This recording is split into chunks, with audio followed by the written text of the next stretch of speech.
अस्सलामुअलैकुम।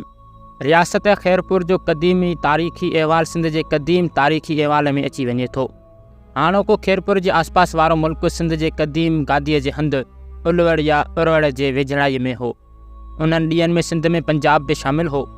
हाणोके सिंध खां ॿीणो टीणो वॾो हो। ड्रिगाईअ में कश्मीर खां वठी अरबी समुंड ताईं हो ऐं वेकराईअ में ईरान खां वठी राजपूताना ताईं हो। अफ़गानिस्तान ऐं बलोचिस्तान जा भाङा बि उन्हीअ में दाख़िल हुआ। उन जे जुदा जुदा भाङनि में जुदा जुदा क़िला हुआ ऐं जुदा जुदा हाकम हुआ। उलवड़ गादीअ जो हंधु हो। उन्हनि ॾींहनि में दरिया उलवड़ वटां वहंदो हो। उलवड़ या हाणोको उरवड़ रोड़ी या लोहड़ीअ खां 3-4 मील परे हो। उन्हनि ॾींहनि में सिंध जा हाकुम राय घराणे जा हुआ, जिन जी हुकूमत टिकल 100 वरे हली। उन घराणे जो पंजू राजा राय सासे हो, जो बिना औलाद मरी वियो ऐं संदसि राणी उन राजा जे वज़ीर चच ब्राह्मण खे खणी तख़्त ते विहारियो ऐं पाण उन सां शादी कयईं। उन तरह ब्राह्मण घराणे जी हुकूमत शुरू थी। उहे ब्राह्मण ॿुध धर्म जा हुआ। उन्हनि जी हुकूमत 80 वरे हली। पिछाड़ीअ जो राजा ॾाहर नाले हो, जो चच जो पुटु हो। जॾहिं हू 33 वरे राज हलाए रहियो हो, तॾहिं धारियनि सिंध ते का कई ऐं राजा ॾाहर खे मारे सिंध पंहिंजे हथु कयऊं। इहो हिजरी साल 92 ऐं ईस्वी 711 हो। मोहम्मद बिन कासिम सख़फ़ी अरबनि जो सिपह सालारो हो, जे उलवड़ में अची राजा खे मारियो ऐं उलवड़ वरितो। तंहिंखां पोइ बनी उमिया ऐं बनी अब्बासी घराणनि जे ख़लीफ़नि हेठि सिंध में चङो सुधारो थियो। इहा अरबनि जी हुकूमत अटकल 350 वरे हली। पोइ ख़लीफ़नि जे ज़ईफ़ी करे सिंध में फ़साद थियणु लॻा ऐं हिकिड़ा ज़ोर वारा माण्हू ॿियनि कमज़ोरनि ते ग़ालिब पंहिंजी हुकूमत हलाइणु लॻा। इहो बेबंदोबस्तीअ जो ज़मानो बि 40 वरे हलियो ऐं जॾहिं 1024 ईस्वी में महमूद गज़नवी हिंदुस्तान ते का कई, तॾहिं वरी सिंध में आराम थियो। गज़नवी घराणे जे हथ में बि सिंध 25 वरे रही। पोइ जॾहिं गज़नी में फ़साद थियणु लॻो, तॾहिं सिंध में बि ज़ोर वारियूं क़ौमूं ख़ुदि मुख़्तियार थियणु लॻियूं। उन्हनि मां मुख्य सुमरा माण्हू हुआ, जे असल में हिंदू हुआ, पोइ मुस्लमान थिया। सुमरनि जो राज बि सिंध में क़रीब 300 वरे हलियो। पोइ हाकुम हुमेर सुमरे जे ज़ुल्मनि करे फ़साद थियणु लॻो ऐं समा माण्हू जे ज़ोर भरिया हुआ। तिन हिन खे मारे पंहिंजे सरदार ॼामुनड़ खे गादीअ ते विहारियो। इहो वाक़ियो 1351 ईस्वी में थियो। समा बि सुमरनि वांगुरु असुल हिंदू हुआ, जे पोइ मुस्लमान थिया हुआ। हिननि बखर हिकिड़े पासे ऐं कच्छ ॿिए पासे वरितो। उन घराणे जी हुकूमत 170 वरे हली। पोयूं ॼाम निज़ामुद्दीन हो, जंहिं जे ॾींहं में शाह बेग अरगोन कंधार खां सिंध ते का कई ऐं इहो मुल्क वरिताईं ऐं बखर ऐं ॿियनि हंधनि ते कोट जोड़ायाईं। अहिड़े तरह 1521 ईस्वी में अरगोन घराणे जी हुकूमत शुरू थी। शाह बेग ऐं संदसि पुटु शाह हसन 33 वरे सिंध में हुकूमत कई। पोइ सिंध जी हुकूमत छिॼी 2 भाङा थी ऐं अरगोन घराणे जे 2 वॾनि सरदारनि मिर्ज़ा ईसा तरखान ऐं सुल्तान मोहम्मद पाण में उहे भाङा विराए वरिता। पहिरियों ठटे में रहियो ऐं ॿियो बखर में। सुगोई उन्हनि ॿिन्ही जे विच में झेड़ो थियो।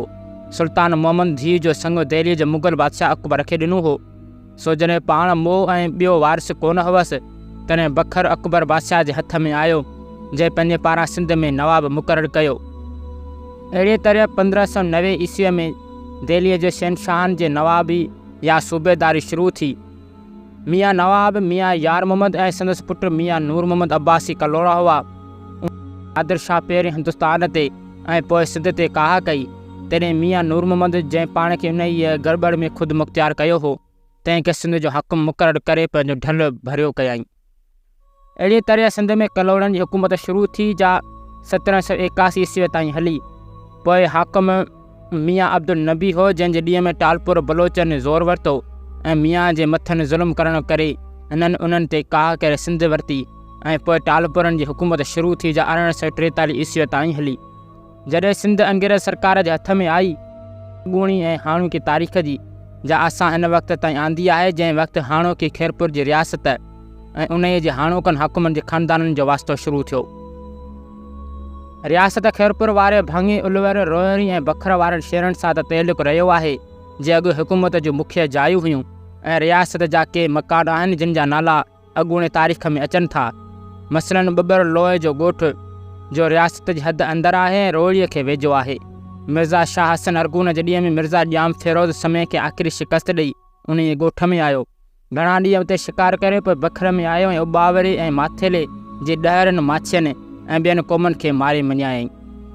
वरी जिन ॾींहनि में दिल्लीअ जे गज़नवी ऐं गौरी घराणनि जे बादशाहनि जा नवाब सिंध में हक़म हूंदा, तिन ॾींहनि में कलोड़नि जे वॾनि मां ॼाम चीना लोहड़ीअ जे परॻणे परा लोए तेलक में हिकिड़े ॻोठ में रहंदो हो, जंहिंखे संदन नाले जो पुठियां चीना ॿेली चवंदा हुआ। पिरा लोए जो ॻोठ जो हाणे रियासत खैरपुर में दाख़िलो आहे, रोड़ीअ खे वेझो आहे ऐं उन्हनि कलोड़नि जे बुज़ुर्गनि मां मियाँ आदम शाह हो जो बखर में रहंदो हो, जिते आदम शाह जी टकरी अञा मशहूरु आहे ऐं जंहिंखे नवाब ख़ान ख़ानान चांडकी तालके में ज़मींदारी ॾिनी, जंहिंखे हाणे लाड़काणो चवनि था। उन मां मालूम थींदो त क़दीम वक़्त खां वठी हाणोके खैरपुर जो आसपास वारो मुल्क रोहिड़ी ऐं उल्वर, बल्कि मथे उबावरो ऐं मीरपुर माथेरो ऐं भेठ बखर, शिकारपुर ऐं लाड़कानी हद ताईं, अॼु हिन पासे उत्तरादी या साहते परॻणो यानी कंडियारो ऐं नौशहरे वारो पासो, इहो सभु मुल्क हिकिड़ो भाङो शुमार थींदो हो। कलोड़नि ऐं टालपुरनि जी हुकूमत में बि ईअं ई शुमार थींदो हो ऐं मथे उत्तर ॾे बहावलपुर यानी दादपोटनि जे परॻणे सां दंगई हूंदो हो। त इंशाअल्लाह उम्मीद आहे त अॼु ही मुख़्तसर ऐं तारीख़ी वीडियो अवां सॼणनि खे ज़रूरु पसंदि आयो हूंदो। अगरि किथे ग़लती थी वई हूंदी त माज़रत, त मिलंदासीं अहिड़ी दिलचस्प हिस्ट्रिकल वीडियो में। तेसि ताईं असांखे ॾियो इजाज़त। अल्लाह हाफ़िज़।